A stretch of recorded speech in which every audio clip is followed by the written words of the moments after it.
conmigo. En adversidad, en tribulación, oh bendito Dios, estás conmigo.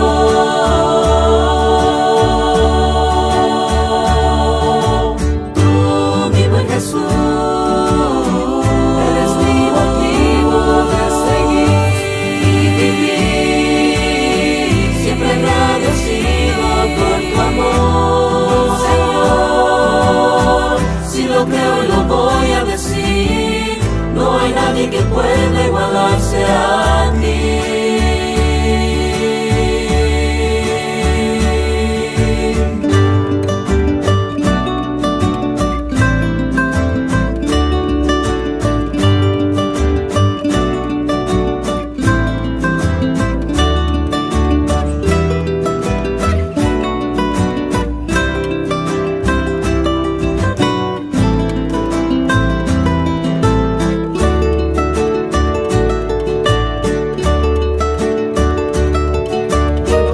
Cuando pienso que no puedo más y mi alma siente desmayar, oh mi Salvador, estás conmigo. En adversidad, en tribulación, oh bendito Dios, estás conmigo.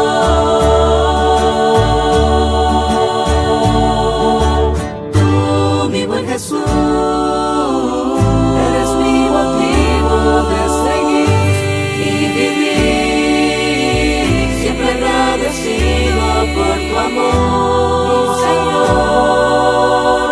Si lo creo y lo voy a decir, no hay nadie que pueda igualarse a ti.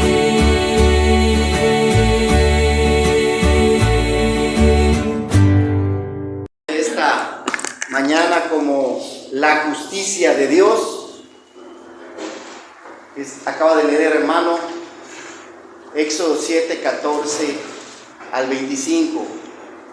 A muchas personas les gusta ver telenovelas aquí en México, ¿verdad? Y muchos mexicanos hemos visto novelas. De hecho, durante muchos años ha sido el programa más visto en la televisión mexicana, ¿verdad? Algunos recordarán Cuna de Lobos, tal vez fue Su Generación, Rosa Salvaje, Rebelde, Betty la Fea, ¿verdad? Pero algo que tienen en común esas novelas es que siempre hay una persona que es buena y una persona que es mala. Un protagonista, un antagonista, un héroe o heroína y un villano o villana. Y siempre la persona mala anda buscando cómo lastimar a la buena. La quiere atropellar, la quiere matar, le quiere quitar su pareja, sus riquezas y la anda fastidiando. Parte de la historia que vamos a ver hoy se trata de eso. Dios contra los dioses de Egipto. Moisés representando a Dios y Aarón contra Faraón, ¿verdad?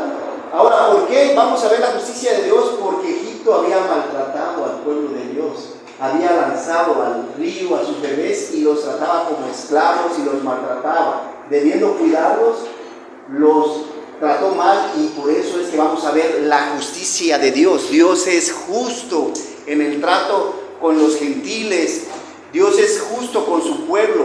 Él no hace acepción de personas en su justicia.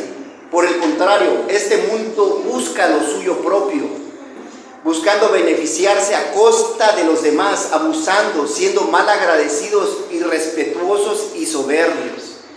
La justicia de Dios quiere decir que Dios siempre actúa de acuerdo con lo que es recto, y Él mismo es la norma final de lo que es recto. Moisés dice, todos sus caminos son justos. Es justo y practica la justicia y él no es injusto. Abraham decía ya en Génesis 18:25, tú eres el juez de toda la tierra. ¿No harás justicia? Cuando interviene por su sobrino Lot. Es necesario que Dios trate a las personas conforme a lo que merecen. Así que es necesario que Dios castigue el pecado, porque el pecado no merece recompensa, es malo y merece un castigo. Cuando el hombre pecó contra Dios, su pecado levantó una barrera y ya no hubo una relación con Dios. La ley divina fue quebrantada, el hombre tuvo culpa y se le requiere que pague con su muerte. La santidad de Dios se vio ofendida y por tanto se provocó la ira de Dios en contra del pecado. Esto deja al hombre lejos de Dios, una comunión rota y una enemistad que marca una relación entre Dios por un lado y el hombre por otro lado. Y si ha de haber redención por el pecado y reconciliación con Dios, el pecado debe ser pagado o expiado. La muerte espiritual del hombre y su depravación hace que sea incapaz de pagar por el pecado, porque se exige perfección y somos pecadores, no podemos pagar. Pero Dios en su amor ha designado que por medio de su Hijo Jesucristo ocupe nuestro lugar como pecadores y lleve nuestros pecados y culpas y Él pague y seamos justificados por gracia por medio de la fe. El corazón del hombre está endurecido, en especial por la necesidad de creer que siempre tiene la razón. Siempre queremos tener la razón. Tenemos presente que un día hemos de dar cuentas delante de Dios, ante el único ser justo. Como hombres no queremos obedecer a Dios y estamos en rebeldía en contra de la voluntad de Dios. Gentiles y muchas veces creyentes, somos desobedientes a Dios. Entonces, ¿cómo podemos vivir rectamente? Porque Dios es justo, tú debes vivir rectamente. Porque Dios es justo, tú debes vivir rectamente. ¿Cómo? Adorando y en verdad.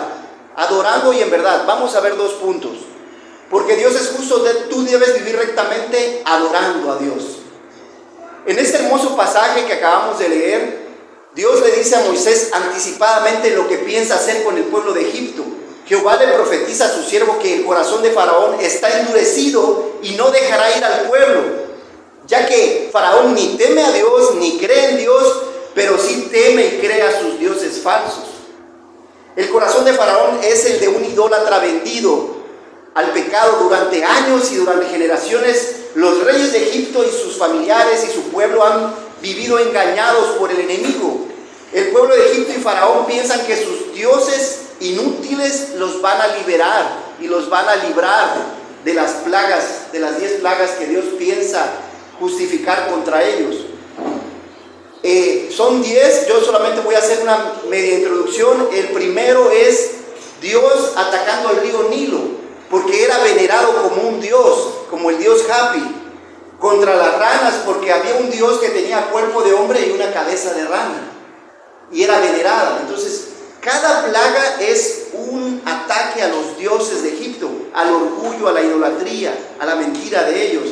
El polvo y piojos era sobre Seb, dios de la tierra, adoraban la tierra, por eso Moisés agarra un poco de tierra y la tira, la vuelve piojos. Ándale, ustedes adoran la tierra, órale, a ver cómo les va con su tierra. Enjambres de moscas, igual había una diosa de la mosca que igual tenía cuerpo y una cabeza de mosca. Muerte de úlceras contra la diosa de la sanidad, granizo y fuego contra los dioses de la atmósfera y de la naturaleza y de la agricultura y de los cielos. La langosta contra el dios protector de las langostas que cuidaban su agricultura y su siembra. Las tinieblas, porque ellos tenían a Ra, dios del sol, y veneraban al sol como un dios. Entonces Dios por cada plaga ataca directamente su idolatría y su falsa fe. Y al final la muerte de los primogénitos contra todos los dioses de Egipto, incluso a Faraón, porque Faraón mismo se creía un dios, decía: yo soy el Dios, soy hijo de Dios. Estas plagas fueron señales de esperanza para el pueblo de Israel, los animaba, avisándoles que Dios estaba con ellos y que nada ni nadie podría impedir que el Señor llevara a su pueblo al desierto para que le sirviera. Las plagas también comunican al pueblo de Egipto que Dios es justo y que les iba a cobrar la factura por haber tratado mal a sus hijos. Por eso es que la primera plaga tiene que ver con el dios Nilo, Hapi, que representaba el espíritu que guardaba el río Nilo y a sus dioses egipcios. Pero también representa para cada uno de nosotros que hoy Dios tiene el poder para hacernos justicia. Cualquier injusticia que pudieras estar viviendo en tu vida el día de hoy, en tu matrimonio, en el trabajo, con tu jefe, con alguna falsa acusación en la iglesia, en los vecinos, o cualquier injusticia que pudieras estar viviendo el día de hoy, Dios es justo, recuerda eso. Dios es justo y te hará justicia, como se lo hizo a su pueblo aquí en esta historia. Las plagas fueron una declaración de guerra por parte de Dios en contra de los dioses, ya que el río Nilo era una fuente de vida, por eso era venerado. Dios demuestra su poder sobre el río al convertir el agua en sangre, y sobre todo el mundo antiguo les da una señal a todos los demás países. Dios sabía que Faraón salía por las mañanas al río Nilo, quizás para empezar por las mañanas con un buen baño, como un ritual religioso. Algunos teólogos consideran que salía a adorar al Dios del río Nilo, le ofrecía sacrificios todas las mañanas y era uno de los dioses favoritos de Faraón. Otros teólogos piensan que salía a hacer sus necesidades fisiológicas, ya que el mismo Faraón era venerado como a un dios, y como era un dios, pues él no tenía necesidades de ir al baño y de cosas fisiológicas que el hombre tiene. Al estar Faraón en el río y Moisés sobre la orilla del río, debió ser espantoso como el río 80 años antes, ¿se acuerdan en el nacimiento de Moisés? Se había teñido de sangre parcialmente por el mandato de Faraón a lanzar a los hijos de Israel al Nilo, para que los cocodrilos los devoraran. Los cocodrilos también eran deidades del pueblo de Faraón, pero ahora vamos a ver el río Nilo teñido en total plenitud, recordándoles Dios a los egipcios: ¿te acuerdas lo que tú hiciste con mis hijos por pedacitos? Yo lo voy a hacer contigo en toda tu tierra y en todo tu pueblo. Sobek fue el dios cocodrilo de carácter benéfico, creador del río Nilo que había surgido de su sudor y su fuerza, dios de la fertilidad, vegetación y vida en la mitología egipcia. Los griegos lo conocían como Suchos, una adaptación a un nombre egipcio. Los griegos también llegaron a adorarlo. El día de hoy solo conocemos unos cuantos dioses de Egipto cuando vamos y leemos un poco de historia egipcia, los cuales se han logrado identificar a través del tiempo debido a la historia y a la arqueología. Pero los egiptólogos, los que estudian Egipto, creen que esta civilización veneraba a más de 1400 ídolos. Era un pueblo increíblemente idólatra, y Dios estaba irado contra este pueblo porque habían creído que durante más de 400 años la riqueza y la grandeza se debía a falsos dioses, siendo que Dios era quien les había otorgado esa grandeza debido al propósito que él tenía de meter a su pueblo y después sacar a un pueblo para que le sirviera. ¿Cómo se habría sentido Faraón y su pueblo al momento de invocar a sus miles de dioses y ninguno de sus dioses les contestó? Esto pasó porque los dioses de Egipto no son nada ni nadie y no sirven para nada. Ningún otro dios, porque fuera de Dios no hay Dios. Solamente nuestro Dios tiene el poder para salvar y contestar nuestras oraciones. Y si tenemos un Dios todopoderoso que nos escucha, deberíamos aprovechar la oportunidad para platicar con Él diariamente, para acercarnos a su palabra y escuchar qué es los planes que Él tiene para con nosotros, y poder llevar a Él todas nuestras necesidades, enfermedades, problemas, pruebas, tentaciones, circunstancias a Él, y vivir rectamente, adorándole. Pero también deberíamos recordar que Él tiene el poder para castigarnos, como lo hizo con el pueblo de Egipto, si andamos desordenadamente. Que no se nos olvide eso. Dios conoce tu vida y sabe si andas viviendo en pecado. Entonces no nos olvidemos que también puede jalarnos las orejas. El primer enfrentamiento tiene lugar a la orilla del río, considerado el más grande del mundo. El Dios responsable del agua, de la agricultura, de la fertilidad, de la felicidad, cuyas inundaciones garantizaban la prosperidad de Egipto. Es humillado por un Dios verdadero y no mentiroso, como era el Dios Hapi. Diariamente los egipcios salían al río para ofrecerle ritos religiosos, haciéndolo responsable de la causa abundante de sus aguas. Frecuentemente se le ofrecían himnos, bajaban y le cantaban, no sé cómo habría sido esos cantos, ¿verdad? Río, río, y algunos poemas. Habrá sido ridículo ver todo eso. Y le cantaban al río y le veneraban y le ofrecían sacrificios, el cual el río es una obra de Dios. Decidieron, como dice Romanos 1, decidieron adorar la creación antes que al Creador. La principal fuente de ingresos económicos del país era el río. Cuando Aarón golpeó con la vara el río, no solamente lastimó el orgullo de Egipto, sino también sus bolsillos, y yo creo que les dolió más eso. Debió ser triste para los egipcios reconocer que su Dios no era más que un río y no Dios, despojándolo de su deidad. O sea, ese es tu Dios, no sirve para nada. Dios viene y lo despoja de la deidad. Lo que tú veneras no es más que material, como dice Salmos 115. No tienen nariz, los ídolos no pueden oler, tienen boca, no pueden hablar, tienen pies, no pueden caminar. Son de madera, de oro, de plata, igual son los que lo veneran.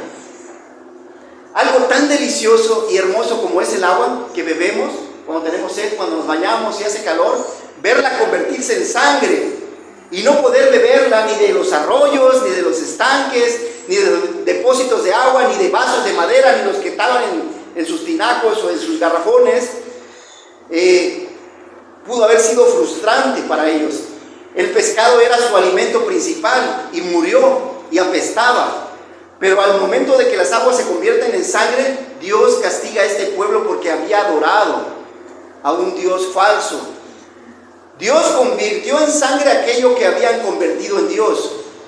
Por eso, mi amado hermano, si tú tienes un ídolo intangible, te invito a que dejes de adorarlo y pregúntate a ti mismo, tal vez habrá un ídolo en tu vida y tal vez lo adores directamente o indirectamente, no lo sabemos, pero Dios es justo y no tendrá por inocente al pecador. En la historia de Inglaterra hay un incidente muy conocido. El príncipe de Gales, su siervo fue apresado y fue llevado a los tribunales ante el juez. Y el príncipe de Gales, el hijo del rey, llegó: oye, ¿por qué metiste? Le dijo al juez: ¿por qué metiste a mi siervo a la cárcel? ¿Porque cometió una infracción? No, pues yo soy el príncipe de Gales, me lo llevo. Y el juez se molestó, le dijo: no, tú no puedes quebrantar una ley que tú mismo has puesto, así que tú también junto con él vas a la cárcel. Al darse cuenta el príncipe que había corrompido una ley, que había sido injusto, queriendo abusar de su ley, reconoció y fue a la cárcel junto con el siervo. Cuando el rey se enteró, dio gracias a Dios por tener un juez justo y al tener un hijo que sabe obedecer las leyes de su padre. Y así deberíamos ser nosotros. Tenemos un padre que ha dejado leyes y a veces somos como ese príncipe que queremos violar los mandamientos de Dios porque soy hijo de Dios y tengo mi salvación garantizada. Como dice Romanos 6, ¿qué pues diremos? ¿Perseveraremos en el pecado para que la gracia abunde? De ninguna manera. Soy salvo, soy creyente y puedo hacer lo que quiera. No, hermano. No nos pase lo del príncipe de Gales, porque Dios va a castigarnos porque ha dejado su palabra y nos hemos de regir bajo ella y hemos de vivir bajo de ella. El mayor problema que tiene Faraón y el pueblo de Egipto es la idolatría. Pero les hago una pregunta.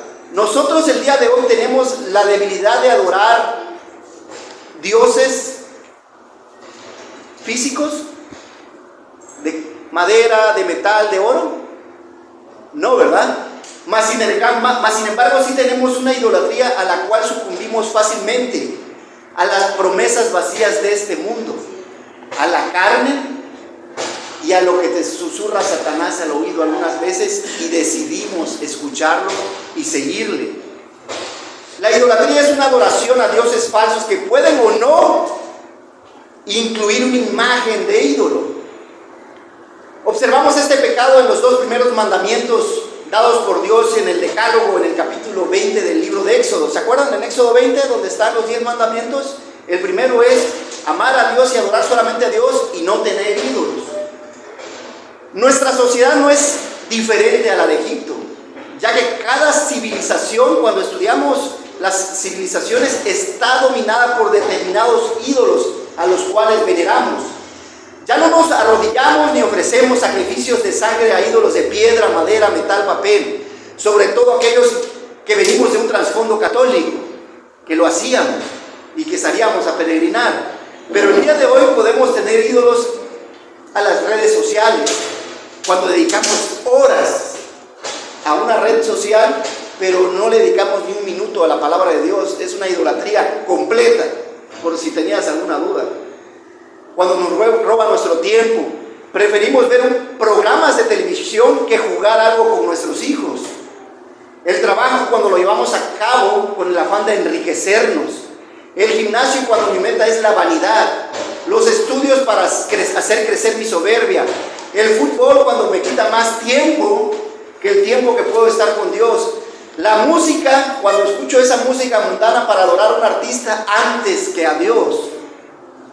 La belleza como vanidad, y está bien, hermanas, que se arreglen, gracias a Dios, ¿verdad? Y los varones también un poquito de perfume, desodorante y peinados, pero cuando es un exceso, y cuando llegas a cirugías, y cuando vas allá y que tu ropa tiene que ser marca, y si gastas en exceso, se convierte en un ídolo.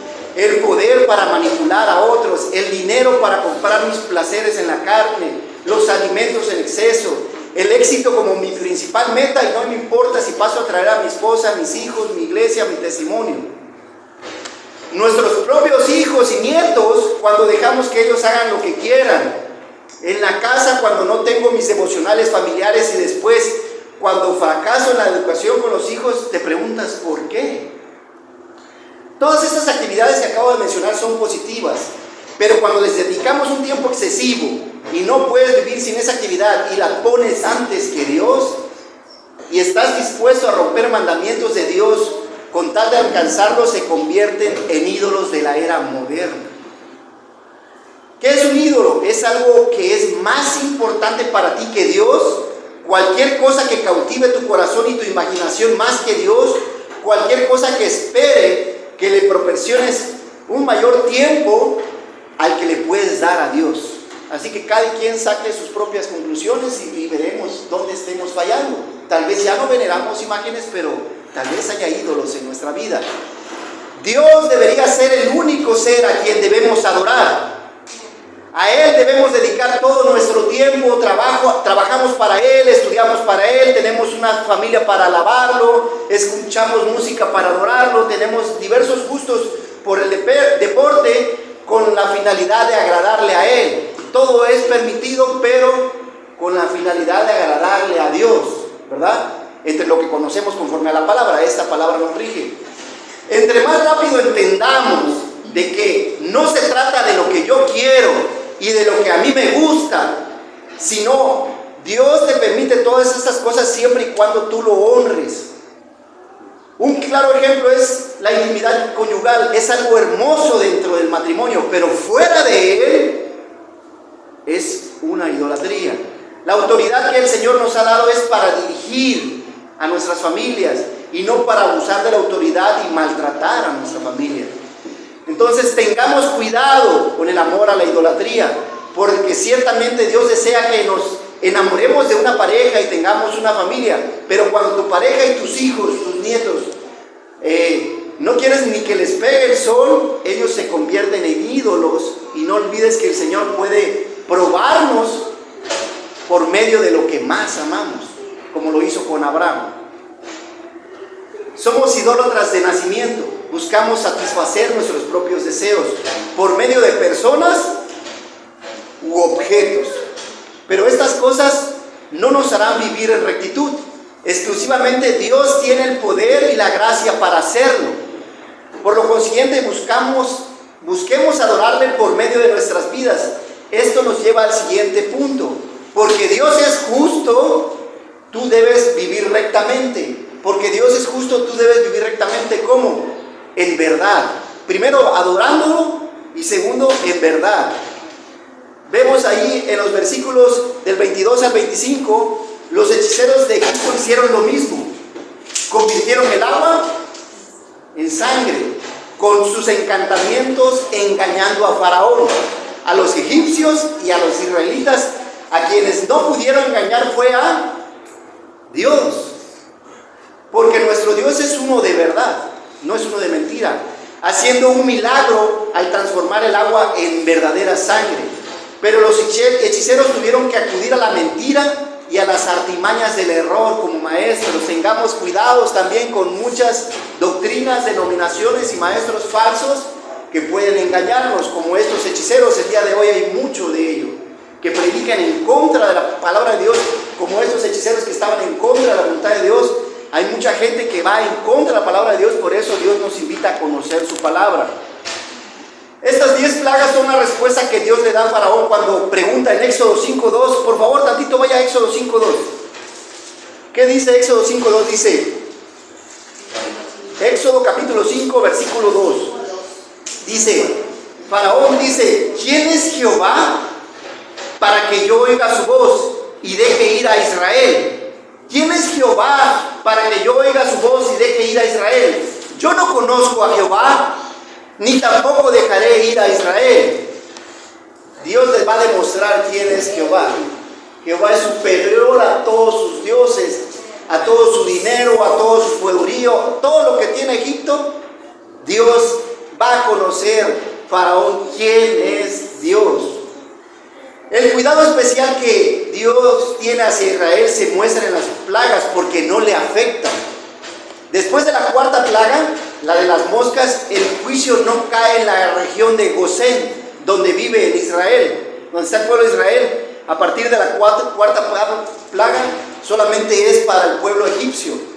La salvación del pueblo de Israel viene a través del juicio sobre los incrédulos. Los hechiceros egipcios imitaron los primeros 2 azotes, que fue la de la sangre y la de las ranas.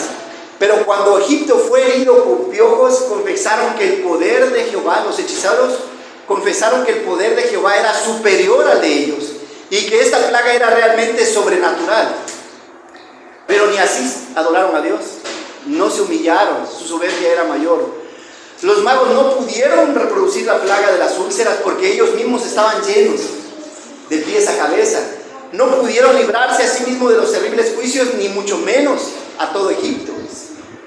Probablemente los hechiceros pusieron aminina, es un polvito que le pones al agua y se convierte en sangre. ¿Sí han visto ustedes la aminina? Tal vez la han ocupado y se convierte en sangre. O habrán echado algunos polvos especiales. O hicieron alguna ilusión óptica como lo haría el ilusionista de nuestros tiempos, David Copperfield, que ha desaparecido la Torre Eiffel. No, algún truquito de magia. Como quiera que haya sido, eso sirvió de pretexto a Faraón para no creer y dejar ir al pueblo de Dios para que le sirviera. El verdadero desafío no era convertir el agua en sangre. El verdadero desafío para los hechiceros no era convertir el agua en sangre, porque entonces le pones unos polvitos mágicos y la conviertes en sangre. El verdadero desafío para los hechiceros era convertir la sangre en agua. Eso no lo podían hacer porque no tenían poder. Por eso creemos que eran unos charlatanes, eran unos mentirosos y no tenían poder alguno. A ver, convierte la sangre en agua. El agua sí es fácil, vaciarle unos polvitos mágicos y convertirla en sangre. Pero convertir la sangre en agua, ese era el desafío. No pudieron, como ese boxeador que va a pelear 10 rounds contra el otro oponente y en cada round lo derriba. Así estuvieron los ídolos de Egipto. No pudieron con el poder de Dios. El libro de Éxodo no menciona los nombres de los magos egipcios, pero el apóstol Pablo los denomina como Janes y Jambres, según la tradición judía. Los nombres no aparecen en la Biblia, sino en los comentarios del Talmud. Faraón sobresale por su necedad de no creer en el poder de Dios, porque Dios había puesto en su corazón necedad. Y a veces nosotros también somos necios como Faraón y no creemos a su palabra. Y cuando estamos en problemas, no creemos que la palabra de Dios nos pueda ayudar. Ya hasta cuando estamos, no el agua aquí, cuando el agua está por acá es que nos acercamos a Dios. Pero en cada decisión que tomemos debemos tomar en cuenta a Dios, por pequeña que sea. Faraón sobresale por esa necedad, por no creer en el poder, pero cree en el poder de sus hechiceros y sus dioses. Dios había endurecido el corazón de Faraón con la finalidad de demostrarle a Faraón, a los egipcios y al resto del mundo y a través de las generaciones que Dios es Dios. Faraón no escucha el mensaje de la plaga de sangre. menosprecia el mensaje de Moisés como si fuera otro mago cualquiera, con sus truquitos de mentira, y regresa a su casa sin prestar atención al poder de Dios. Inmediatamente abre pozos del subsuelo que no estaban conectados al río Nilo. Dios le da el trabajo de buscar agua que provenga de manantiales, de la lluvia que han escurrido, los cuales provenían probablemente de inundaciones o lluvias pasadas, acumuladas debajo de la tierra para poder sobrevivir, ya que el agua del río no podía beberse. Según el versículo 7:25 dice que la plaga duró 7 días. Y en todo este tiempo el orgulloso corazón de Faraón no le permitió ni siquiera desear que Moisés orara para que se retirase la plaga. Dios tuvo que destruir la idolatría que tenía nuestro padre Abraham por su hijo Isaac. Por eso es que lo manda a sacrificar.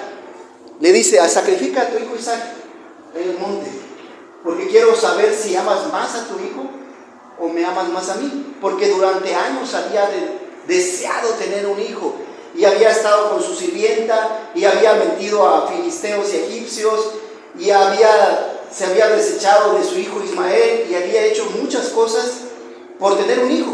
Y ahora que lo tenía, ahora quiero probar si me amas verdaderamente. ¿Me amas más a mí o amas más a tu hijo? Dios te va a probar en esos ídolos. Jacob, cuando se va y ve a su esposa, a Raquel, hay una palabra ahí que dice que la amó desmedidamente. Y por eso también Dios probó a Jacob con esa idolatría que él tenía. Por ello Dios le da hijos a Lea, porque menospreciaba a Raquel. Y mantiene estéril a Raquel durante muchos años. El amor idolátrico de Jacob por su hijo José, ¿se acuerdan que le da una túnica de colores? Hace que sus hijos lo envidien, pero era un amor desmedido porque amaba de esa manera a Raquel. Entonces tengamos cuidado de cómo amamos a nuestra pareja, a nuestros hijos, nuestro trabajo. Y si lo pones en primer lugar de Dios, Dios te va a quitar y te va a probar, como Jacob le quitó a José, con el tiempo le quitó a Raquel. Abraham lo probó. En tus fuerzas no podrás entregar tus ídolos, lo vas a intentar, pero si dependes de la gracia de Dios por medio del Espíritu Santo, lo lograrás. Necesitas identificar cada uno de tus ídolos y entregárselos a Jesús. Todo lo que necesitas está en Cristo y en su palabra. El orgullo es un ídolo muy común de nuestros tiempos. Pensar que yo siempre tengo la razón puede llevarnos a pecar y tenerlo como un ídolo en nuestras vidas. Algunas veces pensamos que porque soy una persona adulta, tengo suficiente experiencia y soy incapaz de equivocarme, pero la realidad es que la mayoría de veces lo hacemos. La rebeldía es un ídolo oculto en nuestras vidas. La mayoría de los creyentes tenemos conocimiento de la palabra de Dios y sabemos qué es bueno y qué es malo, pero a pesar de esto, decidimos hacer lo malo. Elegimos lo malo. Y vamos en contra de la voluntad de Dios, siendo rebeldes de la misma manera que los egipcios. A veces dicen: no, los egipcios por allá y nosotros por acá. A veces sí nos conectamos con ellos. La hipocresía no es indiferente ante los hijos de Dios. Actuamos de una manera pecaminosa en el trabajo, escuela, hogar, sociedad, vecinos, familiares y amigos, pero en la iglesia actuamos de otra manera. Nos ponemos una aureola de santidad y profesamos una falsa apariencia de piedad. Cuidado, no vaya a ser, no lo digo por nadie en particular, lo digo de forma general, y lo diría por mí mismo antes que señalar a alguien. La comodidad es un pensamiento que abarca toda nuestra sociedad. Vivimos en una cultura light y queremos que todas las cosas sean rápidas e instantáneas. Pero la verdad es que la vida cristiana muchas veces nos demanda sacrificio, esfuerzo, dolor, sudor y sangre. Y lágrimas. Cristo debería ser nuestro ídolo. En el Nuevo Testamento lo vemos convertir el agua en vino, porque tenía el poder. Porque Jesucristo es Dios y tiene el poder sobrenatural de hacer todas estas cosas, y todo el mundo le está sujeto. Por lo consiguiente, tú y yo debemos sujetarnos a su voluntad. Dios envió a su Hijo Jesucristo a morir en la cruz por nuestros pecados. Por lo tanto, tenemos una deuda con el Padre Celestial y con su obra, la cual nos compromete a vivir rendidos al nuevo pacto y a vivir compartiendo los unos con los otros. Un pacto es un acuerdo entre dos personas. Esto te incluye a ti y a Dios. Cada una de las partes se comprometen a cumplir determinados puntos de acuerdo. Cristo cumplió su parte al morir en la cruz por nuestros pecados y darnos vida eterna.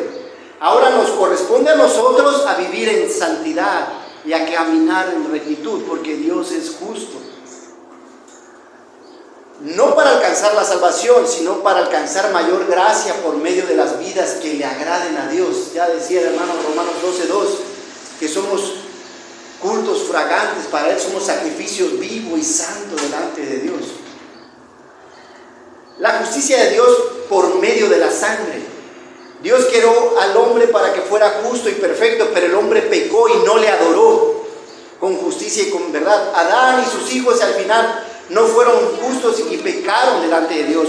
Noé, al final, aunque los salvó de la inundación, no fue justo ni perfecto delante de Dios, ni sus hijos, ni Sem, Cam y Jafet. Abraham y sus hijos, los patriarcas, no fueron justos al final, ni perfectos delante de Dios, fueron imperfectos y pecaron. Moisés y el pueblo de Israel al final no fueron justos y perfectos delante de Dios. En los primeros 40 días que Moisés subió, estaban adorando un becerro de oro. Los sacerdotes y sus hijos no fueron justos y perfectos delante de Dios. Ofrecieron sacrificios a otros dioses y se vendieron al pecado. Los jueces, los que vemos, los 13 jueces que vemos en el libro de los jueces, rechazaron la justicia de Dios y pusieron que cada quien hizo lo que quiso. Gedeón rechazó la fama y la fortuna, pero cayó en idolatría y en adulterio. David y sus hijos al final no fueron justos y perfectos delante de Dios. Tanto es que Salomón ofreció 22,000 bueyes a Dios, pero terminó adorando ídolos, los ídolos de sus mujeres. Los profetas al final y sus hijos no fueron justos y perfectos. Jeremías exhibe al pueblo de Israel por haber seguido a otros dioses y por eso los lleva al exilio. Pero hay alguien que sí cumplió esa justicia. Jesús nació, vivió, murió, resucitó y ascendió para justificar a toda la humanidad. Jesús, siendo Dios, nace injustamente en un pesebre. Él no debió haber nacido en un pesebre, pero nació por amor a nosotros. Jesús cumple la ley y toda la justicia de Dios, cosa que tú y yo y el mundo no pudo. Jesús muere injustamente en la cruz a costa de su propia sangre, sin pecado alguno. Jesús resucita al tercer día y por medio de su resurrección nos justifica y perdona nuestros pecados. Jesús es justificado ascendiendo a los cielos, sentado al lado del Padre para interceder por nosotros, aunque seamos pecadores injustos. Después siguen los apóstoles que ofrecieron su vida por la justicia de Cristo, pero aún así no logró justificar a todo el mundo. En la iglesia hoy tenemos la justicia de Dios por gracia, por medio de la fe en Cristo. ¿Cómo glorificamos a Dios? Presentando nuestros cuerpos en sacrificio vivo, santo y agradable a Dios. Hebreos dice, así que ofrezcamos siempre a Dios por medio de él sacrificios de alabanza. Otra forma de adorar a nuestro Dios es por medio de fruto de labios que confiesan su nombre. Señor, tú eres Dios y te adoramos y estamos aquí para venerarte. Y de hacer el bien y de la ayuda mutua no os olvidéis, porque de tales sacrificios se agrada a Dios. Hay cosas que Dios espera de nosotros. En el milenio regresará del cielo para vivir en la tierra, para impartir justicia y equidad. Por lo consiguiente, cada uno de nosotros, hermanos, en conclusión, debe vivir para adorar a nuestro Dios en verdad y en espíritu. Esto significa que necesitamos depender del Espíritu Santo y de su palabra diariamente. Las plagas nos enseñan que Dios ama a su pueblo y siempre está pendiente de sus necesidades. La plaga de sangre específicamente nos enseña a no ser idólatras de otras cosas que te ofrece este mundo, de las delicias de la carne y de los engaños maliciosos del enemigo. Por lo consiguiente, porque Dios es justo, tú debes vivir rectamente. Por lo consiguiente, debemos eliminar todo ídolo que exista en nuestras vidas y procurar adorar a Dios, ya que Cristo nos salvó no por obras de justicia que nosotros hubiésemos hecho, sino por su misericordia, por el lavamiento de la regeneración y por la renovación en el Espíritu Santo. Antes presentábamos nuestros cuerpos para servir a la inmundicia. ¿Se acuerdan cuando veníamos de nuestro trasfondo pecaminoso? pero ahora presentemos nuestros cuerpos para servir a la justicia. Les voy a pedir que se pongan de pie. Vamos a terminar en una oración.